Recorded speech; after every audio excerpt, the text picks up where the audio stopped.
Good morning students, मैं Varun Singh. CBSE class 10th के science के एग्जाम्स जो 2024 में होने वाले हैं उनके लिए आज मेरा साइंस का चैप्टर है हाउ डू ऑर्गेनिजम्स रिप्रोड्यूस। और हाउ डू ऑर्गेनिज्म रिप्रोड्यूस का आज मेरा प्रैक्टिस लेक्चर 4 है। तो बच्चों ध्यान पूर्वक हमारे वीडियो के अंत तक बने रहिए और हमारे लेक्चर को समझते रहिए। तो बच्चों आज का पहला क्वेश्चन है हाउ डू ऑर्गेनिज्म रिप्रोड्यूस से ये 4th प्रैक्टिस लेक्चर है। First the question is define reproduction. आपको डिफाइन करना है रिप्रोडक्शन को।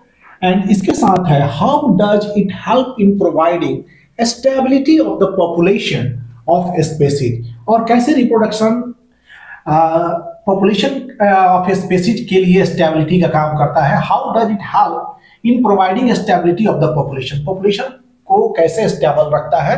This is the question. Means reproduction क्या है और कैसे रिप्रोडक्शन जो है पॉपुलेशन ऑफ स्पीसीज को स्टेबल रखता है।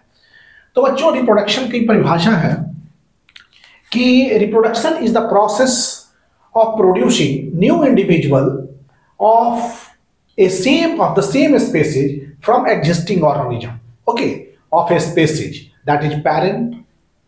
रिप्रोडक्शन क्या है। Reproduction is the process of producing new individual from the same species from existing organism of a species that is parent. Okay, तो रिप्रोडक्शन को हम डिफाइन क्या करेंगे। रिप्रोडक्शन इज द प्रोसेस, इसका answer reproduction is the process, reproduction is the process of producing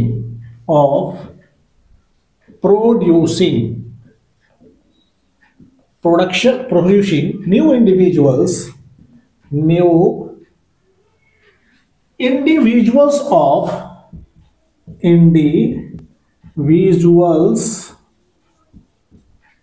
of the same species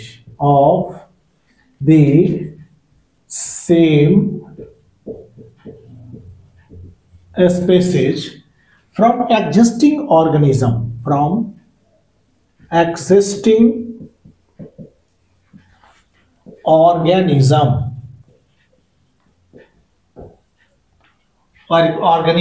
of a species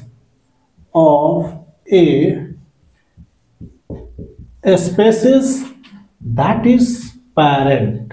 okay, तो बच्चों ये है हमारा रिप्रोडक्शन का definition. Define here written is define reproduction. Reproduction क्या है इसका जवाब है ये। Okay,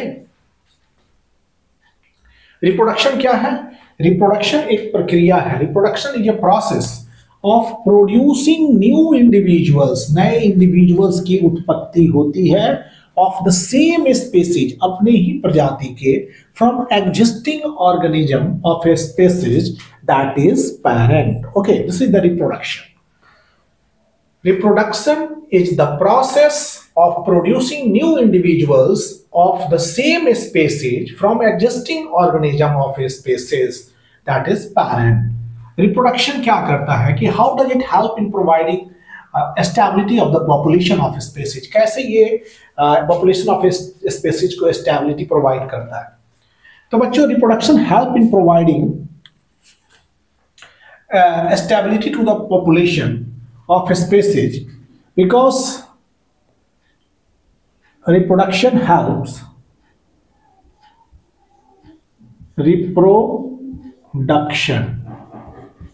reproduction helps in providing stability, helps in providing stability to the population, stability to the population, stability to the population of species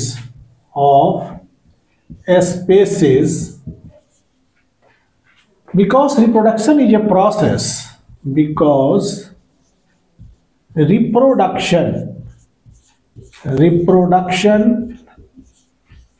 is a process process, because reproduction is a process by which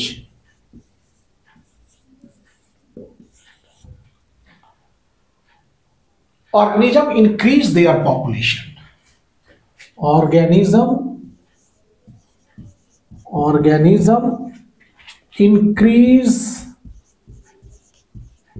their population. अपनी population को organism क्या करते हैं, बढ़ाते हैं, increase करते हैं reproduction के प्रोसेस से.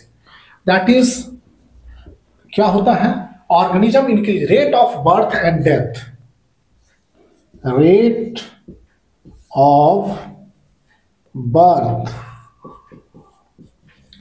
And death. Rate of birth and death in a given population,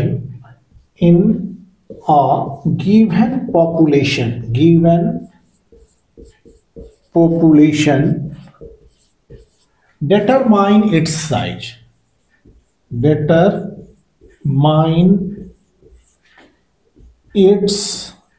size. Okay, this thing. तो कैसे ये हेल्प करता है reproduction? Helps in providing stability of a population. Reproduction जो है वो हेल्प करता है in providing stability of species, because stability of the species, stability to the population of species, because reproduction is a process by which organism. Reproduction एक ऐसी प्रक्रिया है जिससे हम अपने पॉपुलेशन को बढ़ाते हैं, मतलब स्पीसीज अपने पॉपुलेशन को बढ़ाती है. और इस केस में क्या होता है कि rate of death is a natural phenomena, वो तो होता ही है.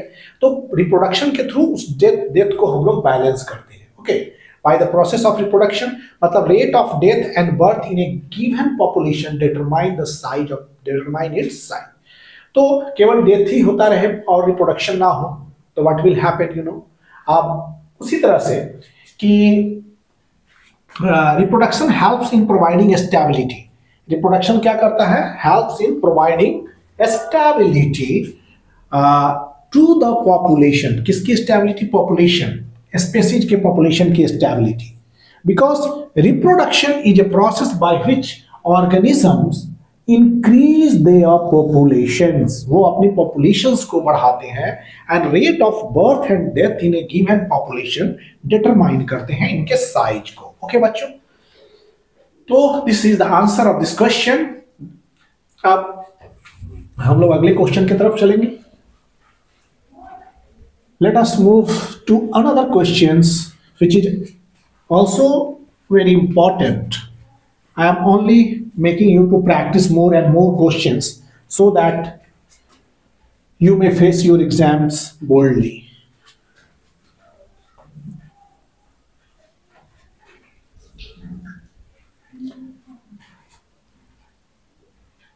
Now second question आपका है कि what is DNA copying? DNA copying क्या है, इसके बारे में ये अगला सवाल है DNA copying से, और ये बहुत बार पूछा जा चुका है. सो हमारे वीडियो के अंत तक बने रहिए आप. What is DNA copying? States its importance. DNA copying क्या है और इसकी इंपॉर्टेंस को बताइए. तो DNA copying is the production of similar copies of DNA. DNA copying means production of similar copies of DNA present in a cell using various chemical reaction.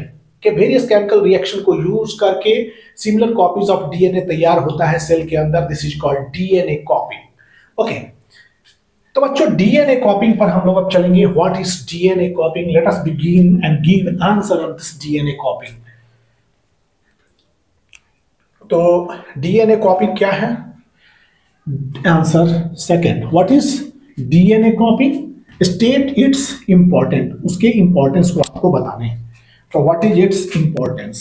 Here states its importance. तो DNA copying is the production. इसका answer दे रहे हैं. Answer second का answer. DNA copying is the production. DNA copying is the production production of DNA copying is the production of similar copies of DNA, production of similar copies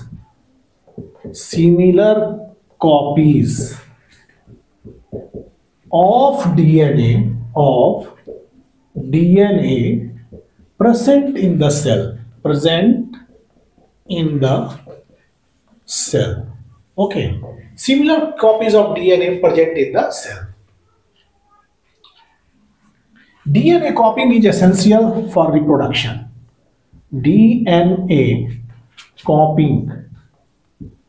copying is essential for reproduction.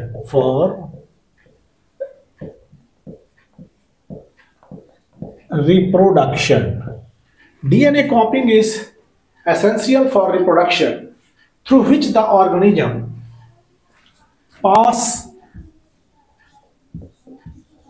through which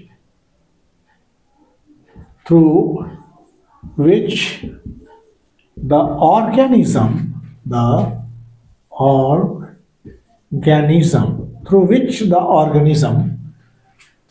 pass on their body feature,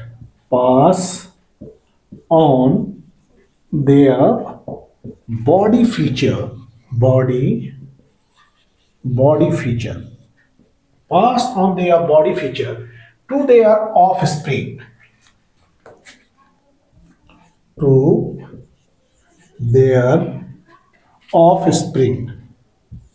Of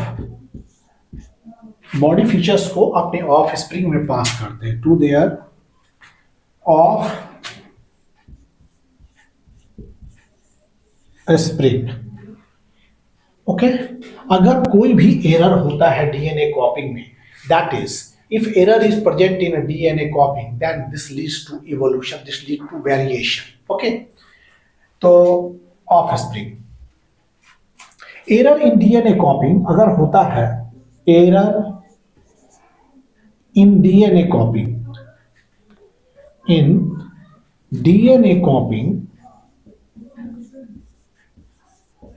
error in DNA copying due to incorporation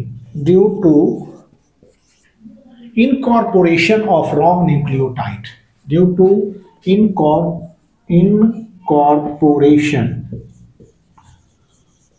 incorporation of wrong nucleotide result in the production of variation, results in the production of variation, जिससे variations उत्पन्न होंगे.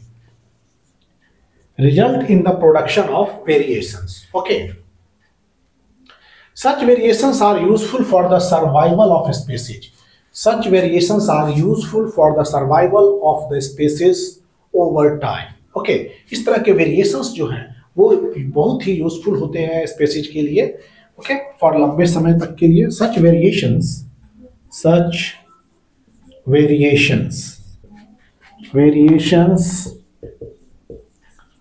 are useful for the survival of species, useful for the survival.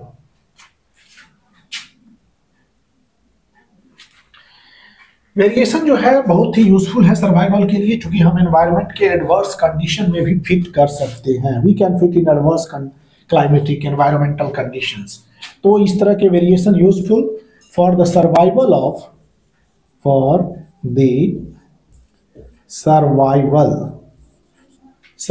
Of species over time. Okay, तो बच्चों DNA copying is the production of similar copies of DNA present in a cell using various chemical reaction.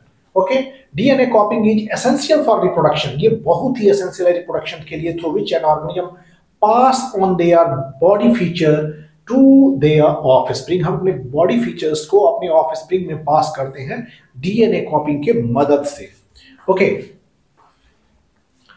तो अगर DNA में कोई error होता है, copying due to incorporation of wrong nucleotide, nucleotide के polymer सी डीएनए है, तो अगर डीएनए में कोई एरर होता है due to incorporation of nucleotide, तो what will happen, this result, ऐसा result in production of variation, इससे वेरिएशन उत्पन्न होते हैं, and such variations are very useful for the survival of species over time. Okay, तो ये था हमारा आंसर ऑफ दिस क्वेश्चन। अब हम अगले क्वेश्चन की तरफ बढ़ेंगे। थर्ड क्वेश्चन, क्लोन्स के बारे में आपने सुना होगा बच्चों। व्हाट आर क्लोन्स, क्लोन्स क्या होते हैं, तो इसके बारे में भी हम पढ़ेंगे। व्हाट आर क्लोन्स, तो clone is a group of genetically similar individuals. Genetically similar मतलब कि क्लोन क्या होते हैं, clone is the group of genetically similar individuals.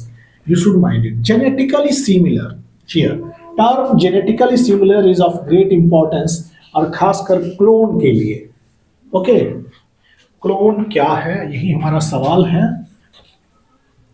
Third question is what is clone. बच्चों वीडियो के अंत तक बने रहिए। Third question is what are clones. What are clones? Clones, why do offspring form? Why do offspring why do offsprings formed by asexual reproduction,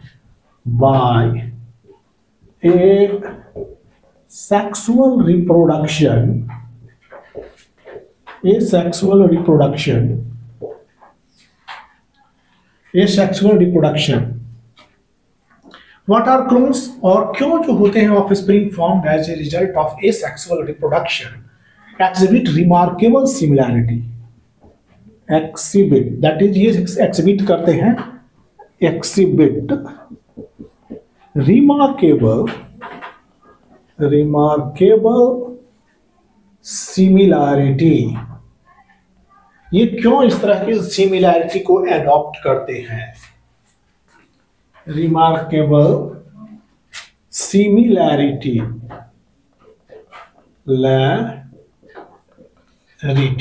okay, remarkable similarity.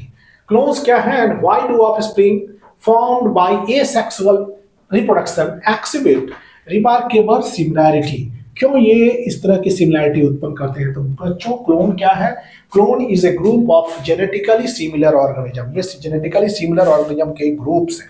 Okay, तो clones क्या है, answer is a clone is a clone is the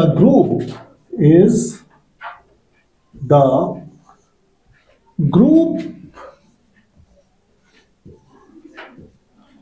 clone is the group of genetically मतलब ये term बहुत important है clone के लिए, genetically similar individual.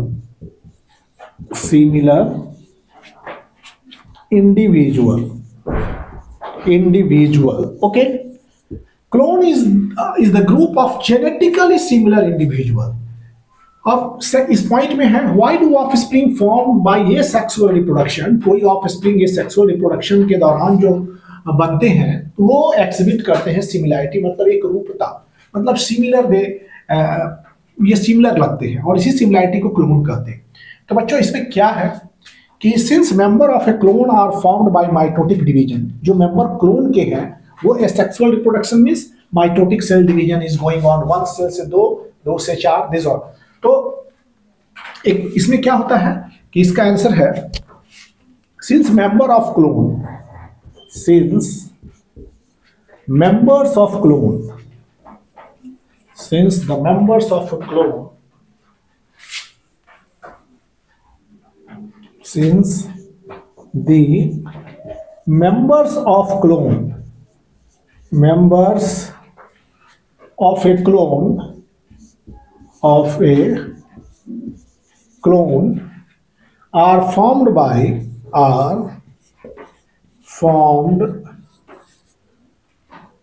mitotic division, by mitotic division during asexual reproduction,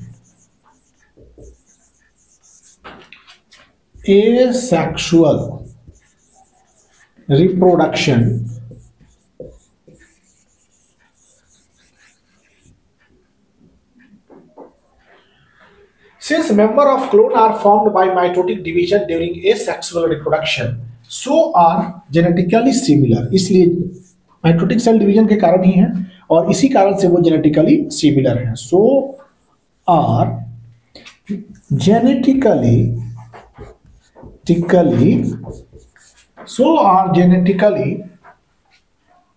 similar, इसलिए ये जेनेटिकली सिमिलर होते हैं एंड exhibit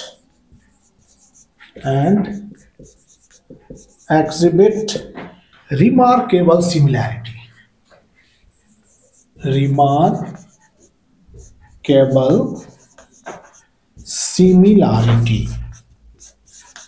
और ये सिमिलैरिटी उत्पन्न करते हैं.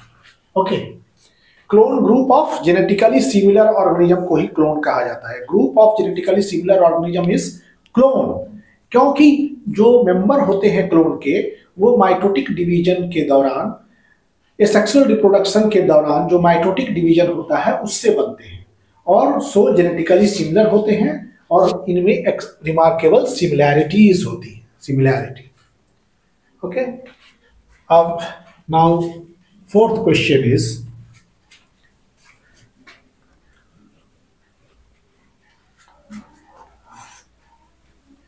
फोर्थ क्वेश्चन वेरी इंपॉर्टेंट, और आप वीडियो के अंत तक बने रहिए बच्चों, because this questions are very important for you. Give time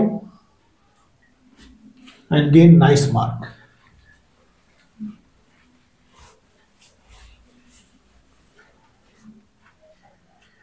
next question is question fourth question.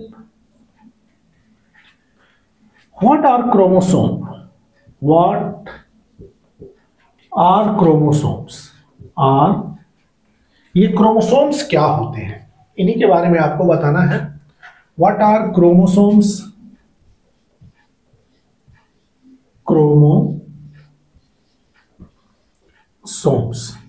Chromosomes क्या है? Okay? Explain how.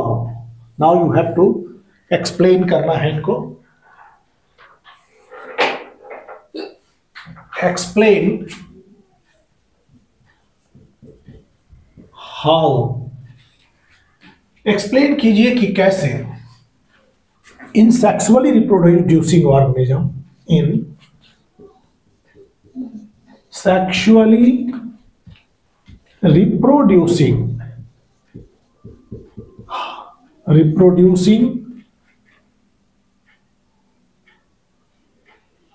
organism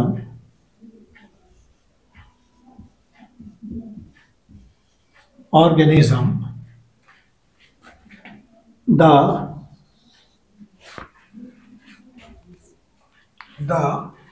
number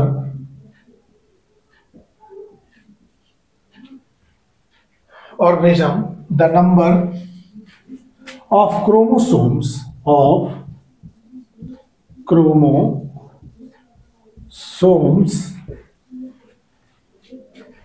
in progeny, progeny is maintained. लंबा क्वेश्चन था इसलिए थोड़ा वक्त लगा.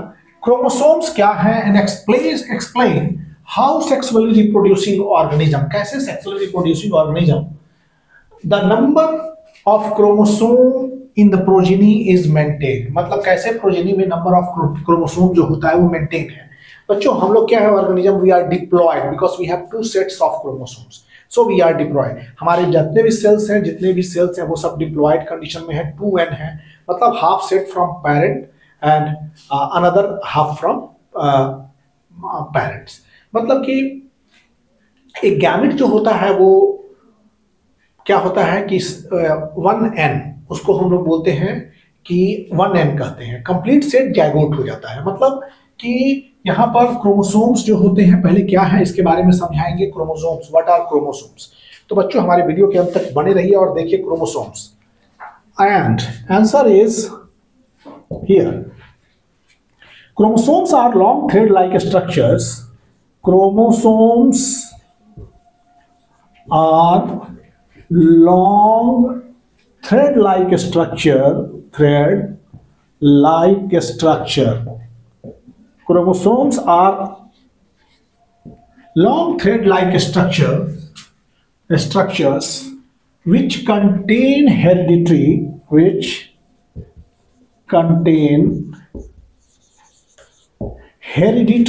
information,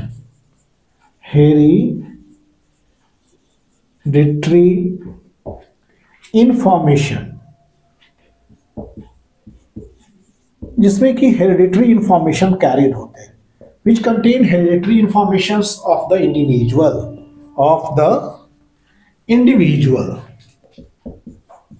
individuals, okay, individuals, and are thereby the carrier of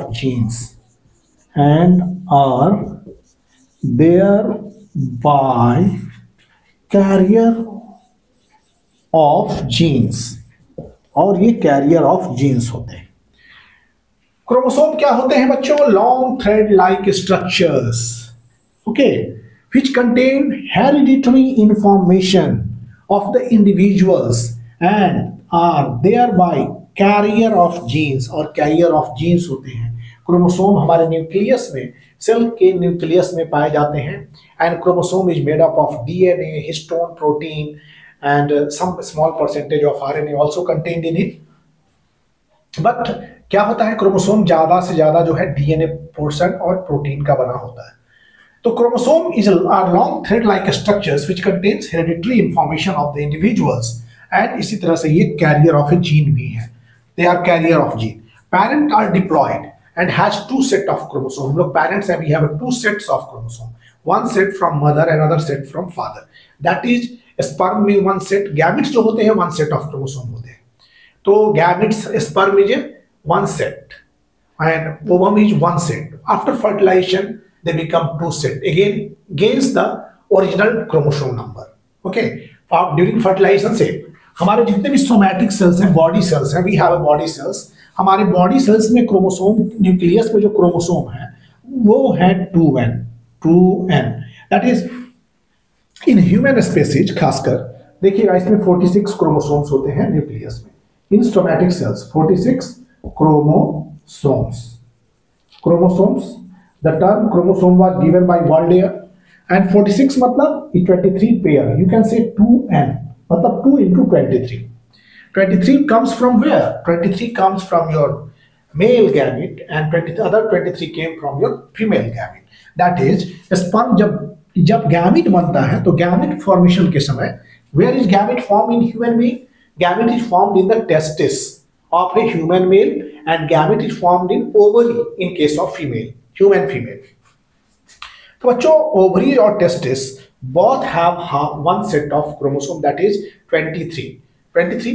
जैसे कि suppose this is your what sperm, ये स्पर्म है, this is acrosomal region, this is nucleus of sperm, this is middle piece, this is tell.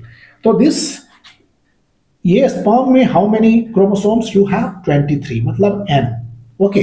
Sperm कहाँ है? Sperm क्या होता है? ये मेल गैमेट होते हैं, male gamete, okay, male gamete.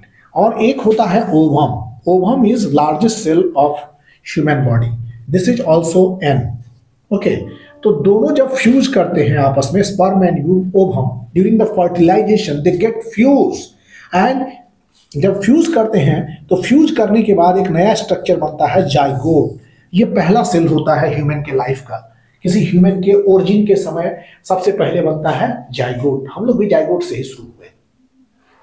We were first unicellular in the form of zygote, और ये जाइगोट डिवाइड करते गए। डिवाइड करने से हम अभी भी divide cells are going on, okay. तो ये n plus n the nucleus become 2n, this is zygote condition, this is zygote, okay. Zygote में क्या है, जाइगोट फर्स्ट सेल होता है और 2n condition is maintained here. तो इसी तरह से 2n condition is always restored, 2n condition is always restored. और इसके बारे में हम लिख देते हैं कि ह्यूमन बीइंग के जो गैमिट्स होते हैं, gametes are haploid, that is n, female gamete is n, male gamete is n, and दोनों के मिलने से 2n प्राप्त होता है। 2n मतलब कि zygotic conditions have 2n chromosomes. हमारे सिर्फ टेस्टिस में और मेल के टेस्टिस में during the spermatogenesis the sperm has haploid now have 23 chromosome, not in pair, one set of chromosome. Sperm is one set of sperm contain one set of chromosome and ovum contains one set of chromosome. दोनों मिलता है तो we have two set of chromosome. तो इसी तरह से होता है। तो parent is diploid, जैसे कि हम बता रहे हैं, parent is diploid। हम लोग parents are diploid, लेकिन हमारे sperm जो gametes होंगे वो haploid होंगे। हैप्लॉइड, सोचिए,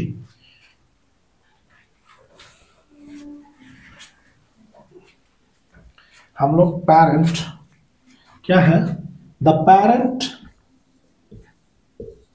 parent are diploid,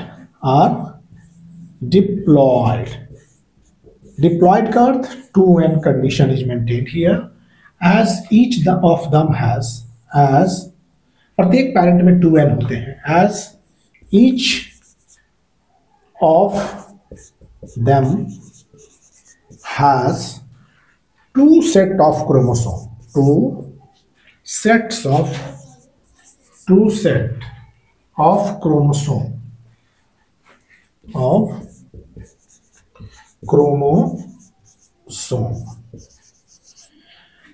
parent male और female have 2 set of chromosome, okay। हम लोग के जितने भी सोमैटिक सेल्स हैं, नॉन रिप्रोडक्टिव सेल्स हैं, they contain 2 sets of chromosome, okay। अब हम लोग में क्या करते हैं कि हम लोग हैप्लॉइड गैमीट बनाते हैं। तो they form haploid gamete,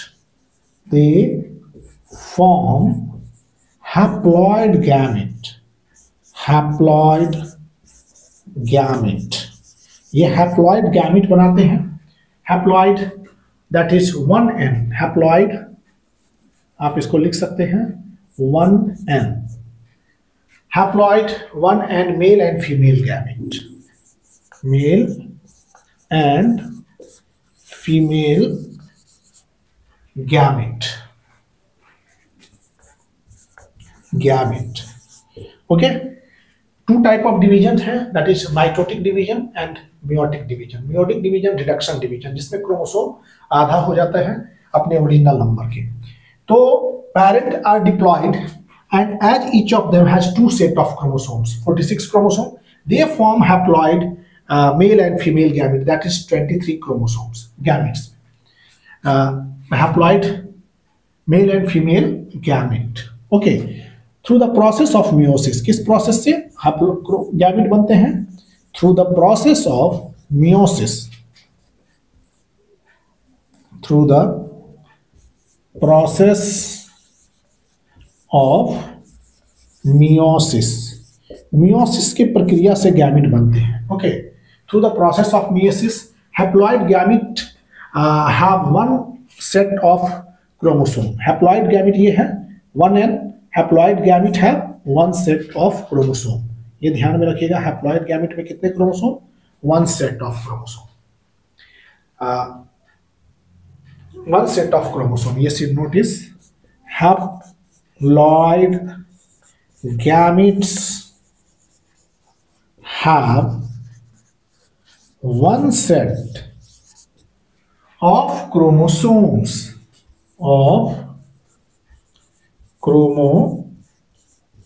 haploid gametes have one sets of chromosome. The two gamete fuse, male female के गैमेट फ्यूज करते हैं. The two gametes fuse